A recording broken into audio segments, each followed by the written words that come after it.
जी बिल्कुल इन वक्त असी मरकज़ी मिलियन मार्च जो जमियत उलमा इस्लाम पारां नामंजूर इसराइल के उनवान हेठ जो थी रो है उते मौजूद आहियूं। जैसे तो वाज़े कंदो हलां त इन वक्त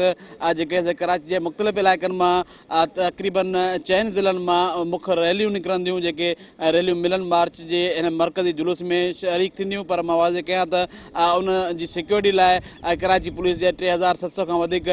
पुलिस ऑफिसर ऐं पुलिस एहलकार मुक़ररु थियल आहिनि। न सिर्फ़ु इहो पर 2000 खां वधीक जेके हिननि जी जमात इस्लाम जी पंहिंजी जेकी सिक्योरिटी आहे उहा पिणु हिते जेको आहे रूटनि ते मुक़ररु थियल आहे। न सिर्फ़ु इहो पर जेके हिन मरकज़ी जुलूस जे एंट्रेंस आहे दाख़िली रस्तो आहे उन ते पिणु जेको आहे सो सौ जी तादाद में अहिड़ा डंडा बरदार ऐं पुलिस एहलकार पिणु मौजूदु आहिनि जेके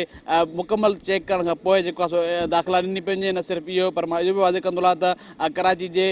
जेकी मुख्य जेकी रैली हूंदी उहा सोराब ॻोठ खां आलामा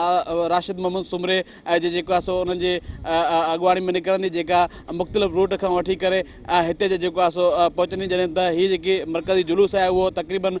4 बजे जेको आहे शुरू कयो वेंदो। पर उनजी सिक्योरिटी लाइ जेको आहे मुख़्तलिफ़ इलाइक़नि मां पुलिस जे एहलकार ऐं मुख़्तलिफ़ जेके रूटनि ते उहे पिणु जेको आहे सो सिविलियन एहलकार उन्हनि जा मुक़ररु थियल आहिनि। हिन वक़्तु मां इहो वाज़े कंदो आहियां त जेकी मुख्य गेट आहे उन मुख्य गेट खां एंट्रेंस ऐं दाख़िली रस्ते लाइ 7 खां जेको 8 जेके